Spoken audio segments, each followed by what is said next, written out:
سعودی عرب کے مشہور شہر مدینہ میں واقع مسجد نبوی صلی اللہ علیہ وآلہ وسلم دنیا میں مسلمانوں کا دوسرا مقدس ترین مقام ہے، اور اسے نبی علیہ السلام کی زندگی میں ان کو ہیڈ کوارٹر کی حیثیت حاصل تھی۔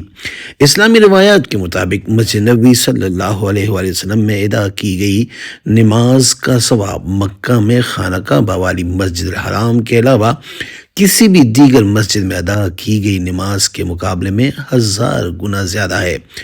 نبی علیہ السلام نے یہ مسجد مکہ سے اس وقت یثرب کہلائے جانے والے شہر مدینہ ہجرت کرنے کے بعد تعمیر کروائی، اور مسجد قباء کے بعد مدینہ میں تعمیر کی جانے والی یہ دوسری مسجد تھی۔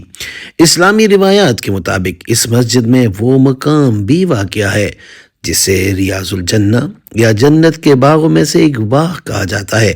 صحیح بخاری میں ابو ہریرہ رضی اللہ عنہ سے منسوب ایک حدیث کے مطابق نبی علیہ السلام نے فرمایا، میرے گھر اور مسجد نبوی کے ممبر کے درمیان ایک جگہ جنت کے باغ کا ٹکڑا ہے۔ 1400 برس سے زیادہ قدیم مسجد آج وسعت پاتے پاتے قدیم مدینہ شہر کے حدود سے باہر تک پھیل گئی ہے، اور وہ سارا علاقہ جو اسلام کی ابتدائی دور کا شاہد ہے اب اس کا حصہ بن چکا ہے۔ اس علاقے میں اسلام کی ابتدائی دور کے ہزاروں نشانیاں موجود تھی، جسے کہ روضہ رسول صلی اللہ علیہ وآلہ وسلم، جہاں 2 صحابہ حضرت ابوبکر صدیق اور حضرت عمر فاروق رضی اللہ تعالیٰ عنہ بھی مدفون ہے۔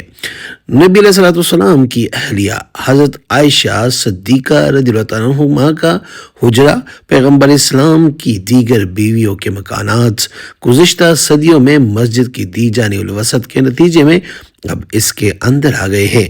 1441 برس قبل یہ مسجد نبی علیہ السلام کے گھر سے متصل جگہ پر 632 عیسوی میں تعمیر کی گئی تھی، اور آنے والی صدیوں میں کئی مرتبہ اس کی وسعت دی جاتی رہی۔ السلام علیکم ورحمۃ اللہ وبرکاتہ۔ میں ہوں آپ کا اپنا سید اخلاق حسین شاہ، اور آپ دیکھ رہے ہیں روحانی ہیلنگ اکیڈمی۔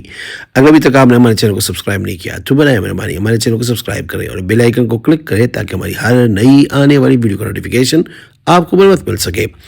سلطان غالب القاتی نے مسلمانوں کے مقدس شہروں حج اور دنیا اسلام کے بارے میں اپنی کتاب میں لکھا کہ 1909 میں جزیرہ نما عرب میں مسجد نبوی صلی اللہ علیہ وسلم وہ واحد عمارت تھی جہاں روشنی کے لیے بجلی کا استعمال کیا جاتا تھا۔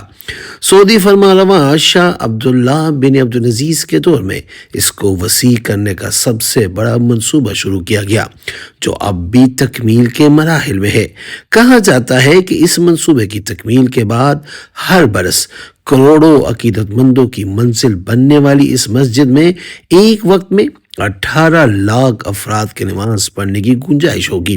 ابتدا میں اس مسجد کا جو رقبہ تھا وہ 98 × 115 فٹ تھا، تاہم آنے والے ادوار میں مسجد کو کئی مرتبہ وسعت دی گئی تاکہ دنیا بھر سے آنے والے لوگوں، خاص طور پر حجاج کرام کے لیے ایک وقت میں نماز ادا کرنے کی زیادہ سے زیادہ گنجائش پیدا کی جا سکے۔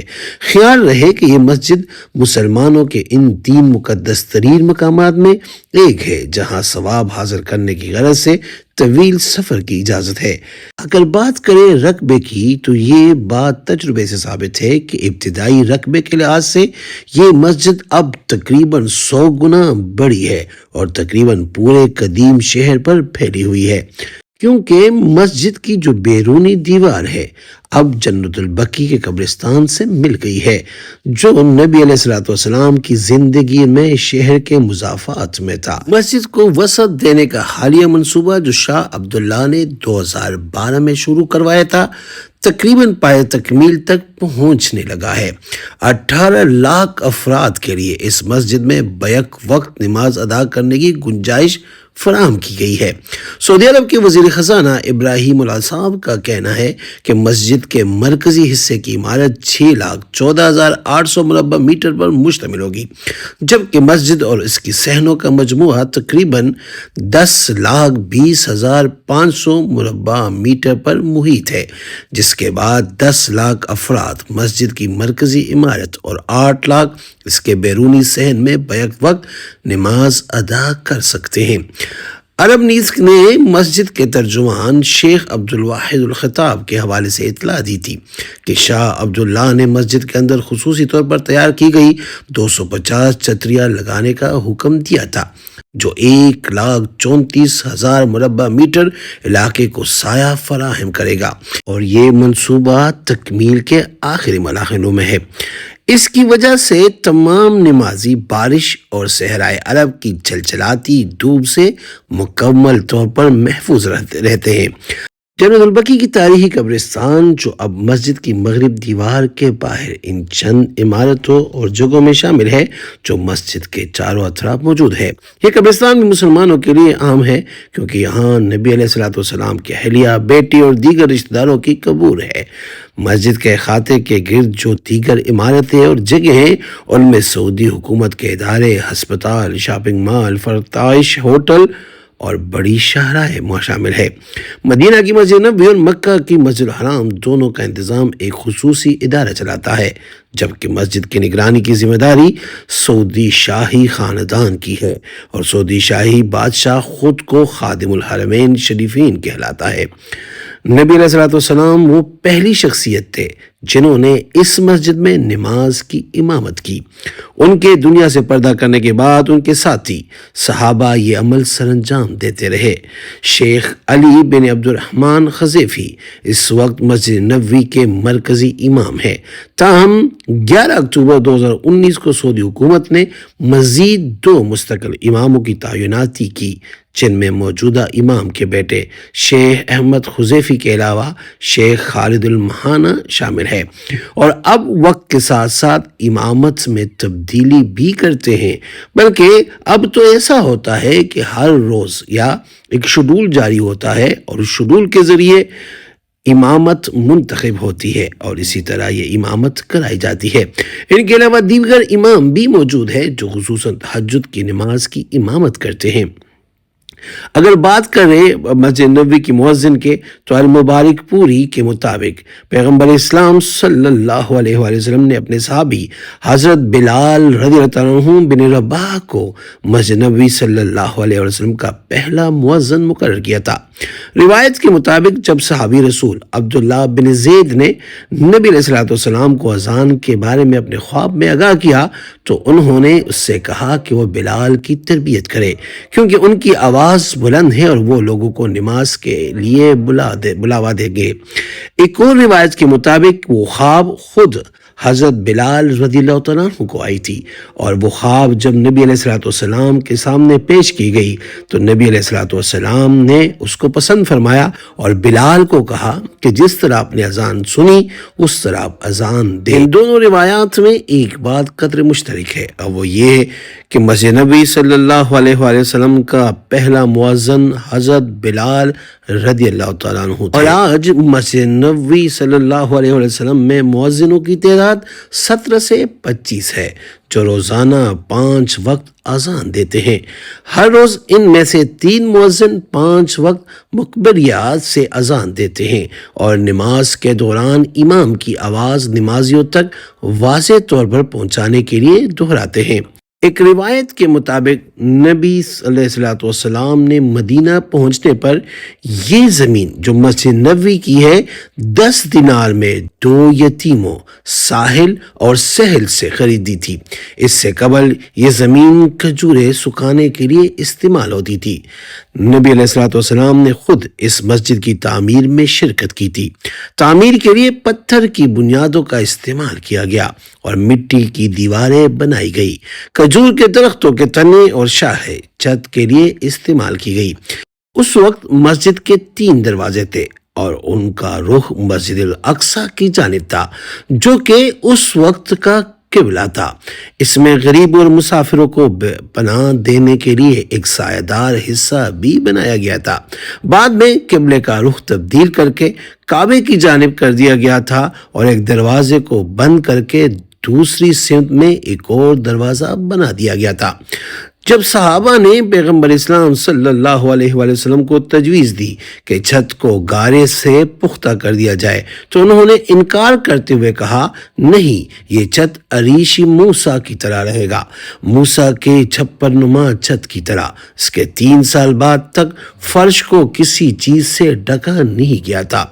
مسجد کا ترجمان کا کہنا ہے کہ مسجد کی ابتدائی رقبہ 1050 مربع میٹر تھا اور ہجرت کے 7 سال بعد پیغمبر اسلام صلی اللہ علیہ وآلہ وسلم کی ہدایت پر اسے بڑھا کر 1425 مربع میٹر کر دیا تھا۔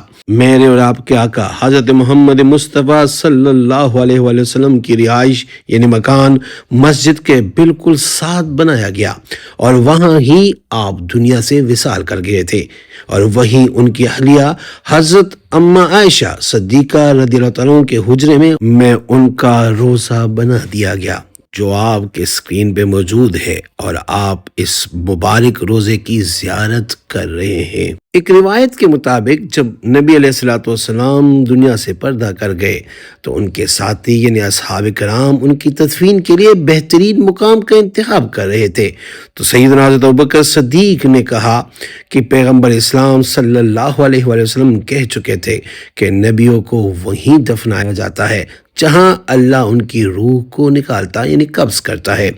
جب خلیفہ اول بیمار ہوئے تو انہوں نے اپنی بیٹی سے اجازت مانگی کہ کیا وہ اس حجرے میں نبی علیہ الصلوۃ والسلام کے قریب دفن ہو سکتے ہیں، جس پر حضرت عائشہ صدیقہ رضی اللہ تعالیٰ عنہما نے رضامندی ظاہر کر دی۔ خلیفہ دوم حضرت عمر بن خطاب نے بھی ایسا ہی کیا اور انہیں بھی نبی علیہ الصلوۃ والسلام اور پہلے خلیفہ حضرت ابوبکر صدیق رضی اللہ تعالیٰ عنہ کے قریب دفن کرنے کی اجازت مل گئی۔ تاہم کئی صدیوں میں مسجد کے پھیلاؤ کی وجہ سے قبروں والا یہ حجرہ مسجد کے اندر آ گیا۔ مسجد نبوی صلی اللہ علیہ وسلم کا معروف سبز گنبد اس حجرے کے اوپر ہی بنایا گیا ہے، جس کو گنبد خضرا بھی کہتے ہیں۔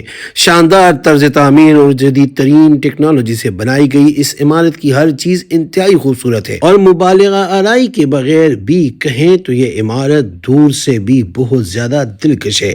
اس مسجد میں اندر سے لے کر باہر تک اس کی ٹیکنالوجی، طرز تعمیر اور اس کی مینجمنٹ، اس کے وسائل کے استعمال، ہر طرح سے حسن چلکتا ہے۔ اپنے ہاتھوں سے اس کے صحن تک اور دیدہ زیب زر و جواہرات سے مزین چھتوں تک، اس کے حجم اور اس کی بلندی سے لے کر اس کے گنبدوں اور میناروں تک، اس کے صحنوں اور اس کی چھتریوں سے لے کر اس کے چھت تک، اور اس کی روشنیوں اور ساؤنڈ سسٹم سے لے کر اس کی ٹھنڈک اور اس کی راحت تک، اس کی دیواروں اور اس کے فرش سے لے کر اس کے دروازوں اور سیڑھیوں تک، یہاں تک کہ اس کے ستونوں اور غالیچوں کے آرائش کو بھی الفاظ میں بیان کرنا ناانصافی ہوگی۔ اس مسجد کے ترجمان شیخ عبد الواحد الخطیب کا کہنا ہے کہ اس کمپاؤنڈ میں 250 مینار پر خودکار چھتریاں لگائی گئی تاکہ عبادت گزار شدید دھوپ اور بارش سے بچ سکے۔ ان چھتریوں اپنے ہی پانی کی نکاسی کا نظام بنایا گیا اور ہر ایک 143 مربع میٹر پر جگہ پر سایہ کرتی ہے اور 800 عبادت گزاروں کو موسم کی سختیوں سے بچاتی ہے۔ فی الحال مسجد کے آرکیٹیکچرل ڈیزائن کے مطابق 41 دروازے ہیں اور ہر دروازے کے اوپر ایک پتھر کا بنا کتبہ لگا ہے جس پر عربی میں لکھا ہے، جس کا اردو مفہوم یہ ہے کہ امن اور سلامتی کے ساتھ داخل ہو، جو کہ قرآن کی سورہ حجر کی 46ویں آیت ہے۔ ادھر شیخ خطابی کہتے ہیں کہ اس کے 85 دروازے ہیں، کسی گیٹ پر ایک دروازہ ہے تو کسی میں 2، کسی میں 3 یا 4 یا 5 تک دروازے ہیں۔ اس کے علاوہ ایلیویٹرز بھی ہے جو صحن اور پہلے فلور سے دوسری منزل پر لے کر جاتے ہیں۔ جب آپ باب السلام سے نکلتے ہیں تو سامنے نظر پڑتی ہے جنت البقیع پہ۔ مسجد نبوی کے رسول اللہ صلی اللہ علیہ وآلہ وسلم کے روزے پر سلام کے ساتھ ساتھ جنت البقیع جانا بھی ہر مسلمان کی خواہش ہوتی ہے، اور اکثر فجر کے نماز کے بعد یا عصر کے نماز کے بعد اس کے دروازے زائرین کے لیے کھول دیتے ہیں۔ اور کیوں نہ ہو، یہاں پہ نبی علیہ الصلوۃ والسلام کے رشتہ دار مدفون ہے۔ کہیں نبی علیہ الصلوۃ والسلام کے صحابی ہے، جیسے تیسرے خلیفہ حضرت عثمان بن عفان رضی اللہ تعالیٰ عنہ کا مزار مبارک بھی جنت البقیع میں ہے۔ اسی طرح نبی علیہ الصلوۃ والسلام کی لخت جگر جناب سیدہ فاطمہ الزہرا سلام اللہ علیہا کا مزار مبارک بھی اس جنت البقیع میں واقع ہے، اور نبی علیہ الصلوۃ والسلام کی زوجہ حضرت عائشہ صدیقہ رضی اللہ تعالیٰ عنہما و سلام اللہ علیہا کا مزار بھی اس جگہ میں موجود ہے۔ نبی کے ساتھ ساتھ جنت البقیع کی بھی توسیع ہو چکی ہے، یہ بھی کافی علاقے تک پھیل چکا ہے، اور اس کا دروازہ آج مسجد نبوی میں ہی کھلتا ہے۔ میرے اور آپ کے آقا حضرت محمد مصطفیٰ صلی اللہ علیہ وسلم کی دنیا سے پردہ کرنے کے صدیوں بعد اس مسجد کی متعدد بار تعمیر نو اور توسیع ہو چکی ہے، جس کی ابتدا حضرت عمر کے دور میں شروع ہوئی تھی، اور پھر اموی اور عباسی ادوار اور خلافت عثمانیہ سے لے کر سعودی دور جاری رہی ہے۔ مدینہ میں مسلم آبادی میں اضافے کے باوجود مختلف جہتوں سے اس کی توسیع کے دوران اس حقیقی بنیاد کو محفوظ رکھنے کے لیے اور اس مسجد کے رتبے کا لحاظ رکھا گیا ہے۔ نبی علیہ الصلوۃ والسلام کے ایک حدیث مبارکہ کے مطابق اس مسجد میں ادا کی گئی ایک نماز مکہ کی مسجد الحرام کو چھوڑ کر باقی تمام مساجد میں ادا کی گئی 1000 نمازوں سے افضل ہے۔ اس کے علاوہ ان صرف 3 مساجد میں سے ایک ہے جس کی زیارت کے لیے طویل سفر کرنے کی مسلمانوں کو اجازت ہے، چنانچہ حج اور عمرے کے دوران لاکھوں کی تعداد میں مسلمان اس مسجد کا دورہ کرتے ہیں۔ حضرت عمر رضی اللہ عنہ نے فرمایا تھا کہ اگر اس مسجد کو اپنی اصل بنیادوں پر کھڑی ہے تو اس میں کوئی حرج نہیں کہ اس کی توسیع شام تک پہنچ جائے۔ مسجد کی پہلی توسیع خلیفہ دوم حضرت عمر رضی اللہ عنہ کے دور میں سن 638 میں کی گئی۔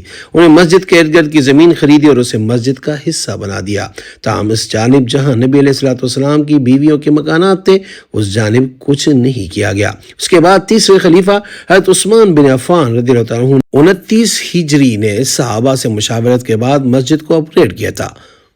انہوں نے پلستر اور تراشے ہوئے پتھر کی دیواریں بنوائی، تراشے ہوئے پتھر اور لوہے کی مدد سے ستون بنوائے اور ٹیل کی لکڑی کے چھت بنوائے۔ 707 عیسوی یعنی 88 ہجری میں مدینہ کے گورنر عمر بن عبدالعزیز نے بنو امیہ کے خلیفہ ولید بن العبد المالک کے احکام پر مسجد کا احاطہ بڑھا کر اسے 6440 مربع میٹر تک لے گئے۔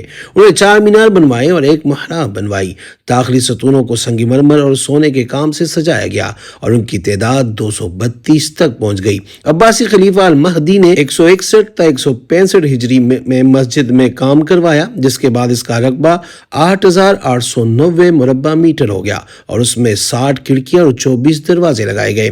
اسی طرح 1257 عیسوی یعنی 654 ہجری میں جب مسجد کو آگ لگا دی گئی تھی تو خلیفہ معتصم نے اسے دوبارہ تعمیر کرنے کی ٹھانی، مگر 656 ہجری میں بغداد میں تاتاریوں کے حملے کے باعث وہ یہ کام نہ کر سکے۔ مملوک کے دور میں اس کی تعمیر نو کی گئی، جنہوں نے 4 مرکزی دروازوں کو چھوڑ کر باقی تمام دروازوں کو پیتل کی نقاشی سے بند کر دیا گیا۔ عثمانیہ دور میں سلطان سلیمان نے گنبد کی مرمت کروائی اور 974 ہجری میں سونے کا پانی چڑھا ہوا ہلال نصب کیا گیا۔ سن 1228 ہجری میں سلطان محمود کے دور میں گنبد کو سبز رنگ دیا گیا تھا جو کہ آج تک اسی رنگ کا ہے۔ سلطان عبد الماجد نے اس وقت مسجد کی توسیع کروائی اور 1277 ہجری میں اس میں دراڑیں پڑ گئی تھی اور اس کی توسیع کے بعد مسجد کا رقبہ 10,330 مربع میٹر ہو گیا۔ اسی دور میں 5 نئے دروازے شامل کیے گئے اور دیواروں کی اونچائی بڑھا کر 11 میٹر کر دی گئی۔ 170 چھوٹے گنبد لگائے گئے، 600 تیل کے لیمپ بھی شامل کیے گئے۔ تاریخ دان سلطان غالب الکویتی کے مطابق 1909 عیسوی یعنی 1327 ہجری میں مسجد نبوی جزیرہ نما عرب میں وہ پہلا مقام تھا جہاں بجلی لگائی دی گئی۔ سعودی دورے میں آئے تو شاہ عبدالعزیز سعود نے 1950 میں مسجد کا احاطہ بڑھا کر 16,327 مربع میٹر تک لے گئے، جس میں 706 ستون اور 170 گنبد تھے۔ ترجمان الخطاب کے مطابق اس دور میں مسجد میں بجلی کی رسد ایک خصوصی اسٹیشن سے آنے لگی اور لیمپوں کی تعداد 2427 ہو گئی۔ سن 1398 ہجری میں شاہ خالد بن عبدالعزیز کے توسیع کے بعد شاہ فہد نے 1405 اور 1414 ہجری کے دوران ایک اور توسیع توسیع و منصوبہ پیش کیا. داخلی گزرگاہ وسیع کی گئی جبکہ برقی سیڑھیاں بنائی گئی، جس کے بعد حرم کے دروازے اور داخلی گزرگاہوں کی کل تعداد 85 ہو گئی. خوبصورت تزئین و آرائش والے گنبد، 4 مینار اور 13 دروازے اس کے علاوہ. اس کے بعد 2012 میں اس نئے منصوبے کی منظوری دی گئی، جو آج ہم سب جب جاتے ہیں تو اس کی زیارت کرتے ہیں. ایک چھوٹے سے مٹی کے کمرے سے بنی ہوئی مسجد آج دنیا کی دوسرے نمبر پہ سب سے بڑی مسجد بن چکی ہے، اور ہر مسلمان کی خواہش ہوتی ہے کہ ہم اس کی زیارت کریں. اللہ پاک آپ سب کو اس جگہ کی بار بار زیارت کرنے کی توفیق عطا فرمائے. آمین.